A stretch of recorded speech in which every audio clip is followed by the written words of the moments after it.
विशाल हस्ती है। इसी क्रम में श्रीमती बबीता चौहान जी राज्य महिला आयोग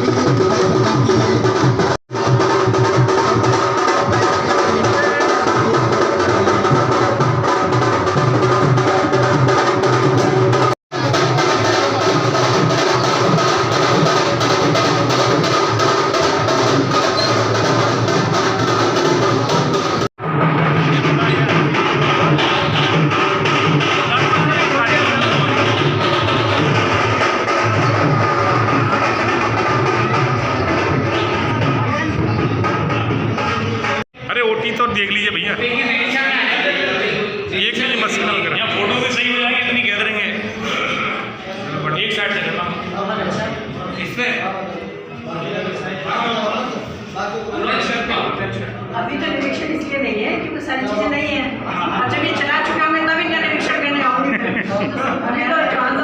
क्या कहेंगे इस पर? सबसे पहले तो मैं अनुज जी को बधाई देना चाहता हूँ। और एटा में मेरा बहुत दिनों से तमन्ना थी, जब मैं गवर्नर बना 2012-13 में, तो मेरे मन में था कि एटा में लायंस क्लब खुले। यहाँ बहुत पहले होता था, यहाँ के डॉक्टर्स, एसएसपी, डीएम सब उसके मेंबर रहे हैं, लेकिन बीच में कुछ दिनों से प्रयास रहे, लेकिन एटा में खुल नहीं पाया। और अनुज जी जब मुझे मिला और उसने कहा कि मैं कुछ काम करना चाहता हूँ समाज सेवा के क्षेत्र में, तो मैंने कहा तुम लायंस क्लब से जुड़ो, और एटा में लायंस क्लब की स्थापना हुई। उसी समय से आप देख रहे हैं लगातार जिलाधिकारी महोदय द्वारा, मुख्यमंत्री महोदय द्वारा हमेशा से लायंस क्लब एटा को अप्रिशिएट किया जाता है। और टीबी पेशेंट का जिस तरह से आपने देखा, आज 100 टीबी पेशेंट को गोद दिया गया, उससे पहले भी उनको किट दी गई है। एटा लायंस क्लब हमेशा से समाज में उन लोगों की मदद करने का काम करता है जहाँ कोई नहीं करना चाहता, जहाँ कोई पहुँच नहीं पाता। और आज उसी कड़ी में मैं अनुज को एक और बधाई देना चाहता हूँ कि उन्होंने राधा वल्लभ, आपको पता है कितना पवित्र नाम है, उसके नाम से इस हॉस्पिटल को बनाया है। और आज हमें माननीय अध्यक्ष जी को उद्घाटन करने का मौका मिला है। तो मैं लायंस क्लब के परिवार की तरफ से, हमारे 14 लाख मेंबर हैं इस दुनिया में, 210 देशों में, उन सबकी तरफ से अनुज को बधाई देना चाहता हूँ। और एक बात जरूर आपके चैनल के माध्यम से कहना चाहता हूँ, क्योंकि जीवन में हॉस्पिटल एक ऐसी जगह है जहाँ हर व्यक्ति परेशान आता है। होटल में तो खुशी वाले लोग जाते हैं, हॉस्पिटल में परेशान लोग जाते हैं। तो लायंस क्लब का व्यक्ति जब हॉस्पिटल खोलेगा तो उसके अंदर वो मानवता जरूर आएगी कि हम सबसे पहले उनकी परेशानी को समझें और देखें।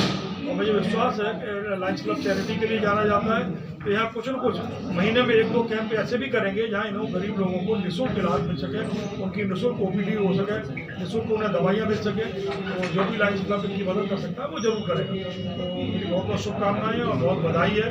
और मुझे विश्वास है कि एटा में ये हॉस्पिटल ज़्यादा से ज़्यादा लोगों की मदद करेगा, क्योंकि हम ये तो नहीं कह सकते कि सबको निःशुल्क करेंगे, लेकिन जो ज़रूरतमंद है उनकी मदद करना ही सच्ची मानव सेवा है। सर, आप काफ़ी लंबे समय से आपकी टीम यहाँ काम कर रही है, तो अपनी टीम के लिए और शहरवासियों के लिए क्या संदेश देना चाहेंगे? मैं टीम के लिए कहना चाहता हूँ कि अभी बहुत वैक्यूम है एटा में, और मेरा चूँकि जन्म यहाँ हुआ है, मेरी रूट्स यहाँ हैं, और अक्सर करके मैं लायंस क्लब के माध्यम से या क्षत्रिय सभा के माध्यम से, हमारे छोटे भाई गजेंद्र चौहान है, वो बुलाते रहते हैं बहुत सारे कार्यक्रमों में। मैं सबको एक ही बात कहता हूँ कि जीवन में हमें भाग्यशाली बनाया भगवान ने, और आप अपने से कम भाग्यशाली लोगों की जब मदद करते हैं तो ईश्वर की पूजा होती है। हमने जीवन में अपने पिता से यही सीखा था कि अगर गरीबों की मदद कर रहे हैं, जरूरतमंद की मदद कर रहे हैं, तो ईश्वर की पूजा के बराबर है। तो मैं आज अपनी टीम से यही कहना चाहूँगा कि जब भी कोई बात हो, उन्हें आगरा के डॉक्टर्स की जरूरत पड़ेगी, उनको दिल्ली में बड़े हॉस्पिटल एस्कॉर्ट की जरूरत पड़ेगी, मैं उनसे भी टाई अप करा दूंगा। उनके बड़े डॉक्टर्स भी यहाँ आके कैंप करेंगे, और मैं चाहता हूँ ओपीडी निःशुल्क हो बड़े डॉक्टरों के लिए, जहाँ लोगों को लाइन लगानी पड़ती है, 1 महीने 2 महीने अपॉइंटमेंट भी मिलते हैं, जहाँ हज़ारों रुपये फीस होती है, वहाँ निःशुल्क हो। मैं इस दिशा में ये लोग काम करेंगे तो मुझे बहुत खुशी होगी। सामाजिक रूप से जीवन में हर व्यक्ति का एक ही उद्देश्य होना चाहिए कि अपने से कम भाग्यशाली की मदद, और जब अपने से कम भाग्यशाली की मदद करते हैं तो वो सच्ची सामाजिक सेवा होती है। हॉस्पिटल का शुभारंभ भी किया है, और यहाँ कुछ टीबी रोगियों को आपके द्वारा सामग्री भी बांटी है। कितने रोगियों को बांटी गई है और क्या कहेंगे इस पर? देखिए, आज ये मेरे ख्याल से ये बहुत अच्छा दिन है। बहुत अच्छा दिन इसलिए है क्योंकि मैं ये नहीं कहती कि हॉस्पिटल खुला है इसलिए अच्छा दिन है, लेकिन क्योंकि हॉस्पिटल एक ऐसी जगह है कि जहाँ ना चाहते हुए लोगों को आना पड़ता ही है, और एटा जैसी जगह में और अच्छी एक हॉस्पिटल में हॉस्पिटलिटी मिलना ये एक बहुत बड़ी बात है। इसके लिए मैं लायंस क्लब के सभी पदाधिकारियों को और अनुज जी और उनकी पूरी टीम का भी बहुत आभार व्यक्त करना चाहती हूँ कि उन्होंने एक एटा को इतना अच्छा हॉस्पिटल दिया, जैसे कि मैंने अभी घूमा और विजिट भी किया। तो निश्चित रूप से ये एक बहुत एक बहुत अच्छा काम यहाँ हुआ है। और जैसा भी आपने कहा कि टीबी पेशेंट को किट बांटी है, तो टीबी पेशेंट एक्चुअली मैं आपको बताना चाहूँगी लायंस क्लब के बारे में, क्योंकि मैं भी लायंस क्लब की मेंबर भी हूँ और बहुत सारे पदों पर भी मैं रही हूँ, कि लायंस क्लब एक विश्व की सबसे बड़ी एक संस्था है जो सबसे ज़्यादा समाज सेवा के कार्य करती है। और आपको बताना चाहूँगी कि मेरा राजनीतिक जो कैरियर है वो भी कहीं ना कहीं लायंस से प्रेरित रहा है, क्योंकि मैंने हमेशा राजनीति को भी एक समाज सेवा का एक प्लेटफॉर्म समझा, और यही वजह है और ईश्वर की कृपा है कि शायद मैं कुछ अच्छा काम कर पा रही हूँ। मेंबर्स हैं ये लायंस की जो ऑर्गेनाइजेशन है पूरे वर्ल्ड की, अगर बात की जाए तो बहुत अच्छे काम करती है। उसी की एक श्रेणी में जो अनुज जैसे जब यूथ जुड़ता है समाज सेवा के काम में, तो मुझे लगता है कि लोगों को बहुत राहत मिलती है।